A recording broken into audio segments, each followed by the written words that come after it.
Su Alteza, excelentísimos señores, señoras y señores. Imagino que se me ha confiado la honrosa tarea de agradecer los premios Príncipe de Asturias, porque entre los premiados yo puedo testimoniar mejor que nadie sobre el espíritu generoso que los informa y, viniendo del remoto Perú, sobre su vocación universal.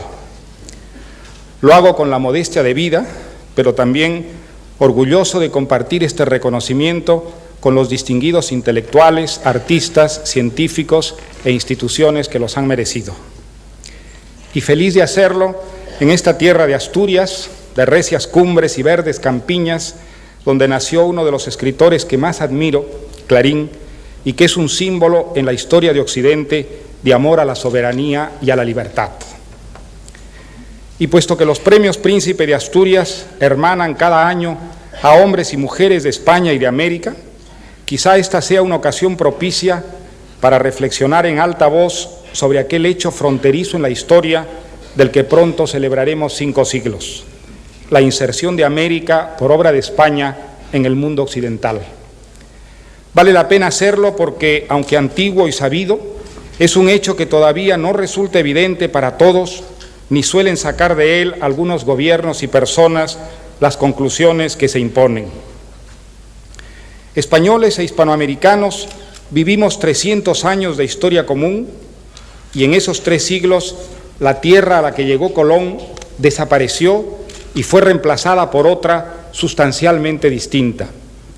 Una tierra que, enriquecida por los fermentos de su entraña prehispánica y por los aportes de otras regiones del planeta, el África principalmente, piensa, cree, se organiza, habla y sueña dentro de valores y esquemas culturales que son los mismos de Europa.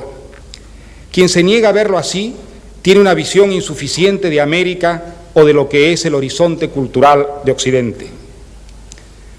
Luego de 3 siglos en que fueron una sola, las naciones que España ayudó a formar y a las que marcó de manera indeleble, estallaron en una miríada de países que, entre fortunas e infortunios, más de estos que de aquellas, tratan de forjarse un destino decente y de aniquilar a esos demonios que han emponzoñado su historia: el hambre, la intolerancia, las desigualdades inicuas, el atraso, la falta de libertad, la violencia. Son demonios que España conoce porque también en la península han causado estragos. Lo que la historia unió, los gobiernos se encargan a menudo de desunirlo. Nuestro pasado en América está feado por querellas estúpidas en las que nos hemos desangrado y empobrecido inútilmente. Pero todas las guerras y disensiones no han podido calar más hondo de la superficie. Bajo los transitorios diferendos subsisten irrompibles aquellos vínculos que España estableció entre ella y nosotros y entre nosotros mismos y que el tiempo consolida cada vez más. Una lengua, unas creencias, ciertas instituciones y una amplísima gama de virtudes y defectos que para bien y para mal hacen de nosotros parientes irremediables por encima de nuestros particularismos y diferencias. Quizá una pequeña historia podría ilustrar mejor lo que me gustaría decir. Ya que eso es lo que soy, un contador de historias, permítanme que se la cuente. Es la historia de un indio del Perú que nació en 1629 o 1632, nadie ha podido precisarlo, en una aldea perdida de los Andes, cuyo nombre, Calcauso, ni siquiera figuró en los mapas. Estaba, a lo mejor está aún, en la provincia de Aymaraes, en Apurímac. Era un muchacho curioso y vivaracho, a quien un día un clérigo de paso, impresionado por sus dotes, llevó consigo al Cusco e hizo estudiar en el colegio de San Antonio Abad, donde se concedían algunas becas para hijos de indígenas. Sabemos muy pocas cosas de su biografía, ni siquiera es seguro que se llamara con el nombre y el apellido españoles con que ha pasado a la historia: Juan Espinosa Medrano. Parece probado, eso sí, que tenía la cara averiada por verrugas o por un enorme lunar y que a ello debió su apodo, el lunarejo. Pero sus contemporáneos le pusieron también otro sobrenombre más ilustre, el Doctor Sublime. porque aquel indio de Apurímac llegó a ser uno de los intelectuales más cultos y refinados de su tiempo y un escritor cuyo prosa robusta y mordaz, de amplia respiración y atrevidas imágenes, multicolor, laberíntica, funde en América hispana esa tradición del barroco de la que serían tributarios siglos más tarde autores como Leopoldo Marechal, Alejo Carpentier y Lezama Lima. La leyenda dice que cuando el doctor Sublime predicaba desde el púlpito de la modesta iglesia del barrio de San Cristóbal en el Cusco, de la que fue párroco, la nave rebotaba de fieles y que había quienes hacían largas travesías para escucharlo. ¿Entendía esa apretada multitud lo que Lunarejo les decía? A juzgar por los sermones que de él nos han llegado, la novena maravilla se titula con cierta hipérbole la recopilación, es probable que la mayoría no. Pero no hay duda que esa palabra lujosa, musical, que convocaba con autoridad a los poetas griegos y a los filósofos romanos, a fabulistas bizantinos, trovadores medievales y prosistas castellanos, y los hacía desfilar galanamente por la imaginación de sus oyentes, hechizaba su auditorio. El único libro orgánico escrito por el Lunarejo del que tenemos noticia es un texto polémico, el apologético en favor de don Luis de Góngora, que publicó en 1662, refutando al crítico portugués Manuel de Faria y Sousa, que había atacado al culteranismo. Hay a quienes la intención de este turbulento panfleto hace reír.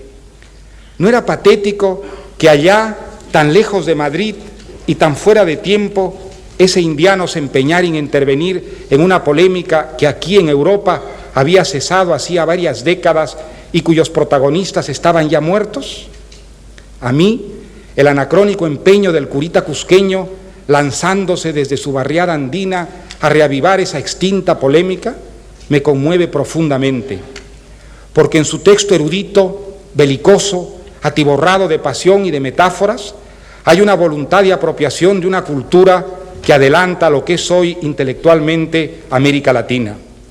En el Lunarejo y en un puñado de otros creadores indianos como el Inca Garcilaso o Sor Juana Inés de la Cruz, las ideas y la lengua que fueron de Europa a América han echado raíces y germinado en un pensamiento y en una estética que representan ya un matiz diferente, una inflexión propia muy nítida dentro de la literatura española y la civilización occidental.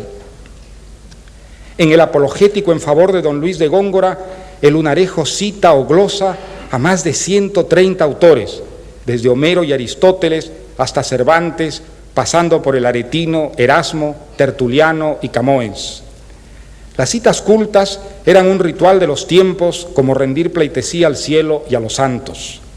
En su caso, son también un ejercicio de magia simpatética, un conjuro para atraer a esas tierras y arraigar en ellas a quienes representaban entonces las cimas de la sabiduría y el arte. Aquella brujería fue eficaz. Obras como la de Neruda, Borges y Octavio Paz han sido posibles en América Latina gracias a la testarudez con que gentes como el Lunarejo decidieron hacer suya, asumir como propia la cultura que España trasplantó a sus tierras. En los tiempos del doctor Sublime, la mayoría de nuestros escritores eran meros epígonos. Repetían, a veces con buen oído, a veces desafinando, los modelos de la metrópoli. Pero en algunos casos, como en el suyo, apunta ya un curioso proceso de emancipación en el que el emancipado alcanza su libertad y su identidad, eligiendo por voluntad propia aquello que hasta entonces le era impuesto. El colonizado se adueña de la cultura del colonizador y en vez de mimarla, pasa a crearla, aumentándola y renovándola.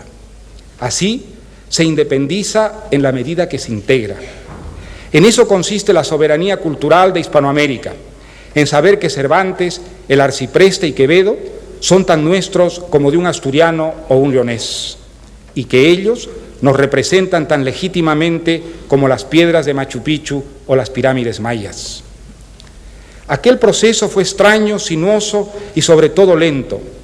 Como el doctor Sublime, otros hispanoamericanos encontraron su propia voz sin proponérselo, tratando de emular a los peninsulares.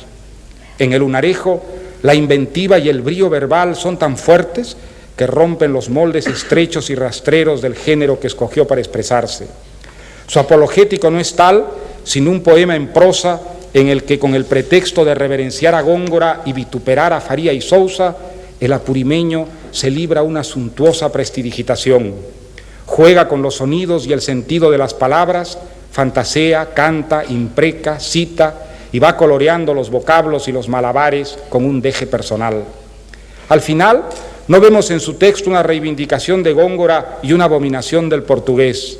Lo vemos a él emergiendo, borracho de verbo y de retruécanos, con una figura propia tan resuelta que afantasma al poeta y al crítico. En el Lunarejo se vislumbra lo que sería en el Perú, Hispanoamérica, la frontera austral del occidente, un mundo en ciernes, inconcluso, ansioso por cuajar, que tiene prisa y que a veces se cae de bruces.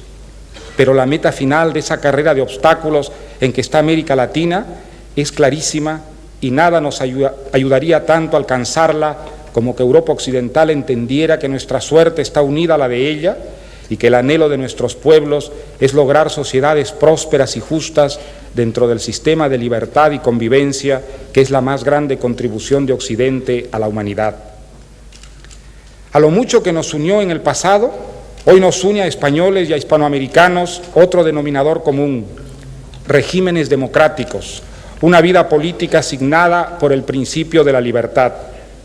Nunca en toda su vida independiente ha tenido América Latina tantos gobiernos representativos nacidos de elecciones como en este momento. Las dictaduras que sobreviven son apenas un puñado y alguna de ellas, por fortuna, parece estar dando las últimas boqueadas. Es verdad que nuestras democracias son imperfectas y precarias y que a nuestros países les queda un largo camino para conseguir niveles de vida aceptables. Pero lo fundamental es que ese camino se recorra como quieren nuestros pueblos, así lo hacen saber clamorosamente cada vez que son consultados en comicios legítimos dentro del marco de tolerancia y de libertad que vive ahora España. Para nuestros países, lo ocurrido en la península en estos años ha sido un ejemplo estimulante, un motivo de inspiración y de admiración, porque España es el mejor ejemplo hoy de que la opción democrática es posible y genuinamente popular en nuestras tierras. Hace 28 años, cuando llegué a Madrid como estudiante, había en el mundo quienes, cuando se hablaba de un posible futuro democrático para España, sonreían con el mismo escepticismo que lo hacen ahora cuando se habla de la democracia dominicana o boliviana. Parecía imposible a muchos que España fuera capaz de domeñar una cierta tradición de intolerancias extremas, de revueltas y golpes armados. Sin embargo, hoy todos reconocen que el país es una democracia ejemplar en la que, gracias a la clarísima elección de la corona, de las dirigencias políticas y del pueblo español, la convivencia democrática y la libertad parecen haber arraigado en su suelo de manera irreversible. A nosotros, hispanoamericanos, esta realidad nos enorgullece y nos alienta, pero no nos sorprende. Desde luego que era posible, como lo es también allende el mar en nuestras tierras.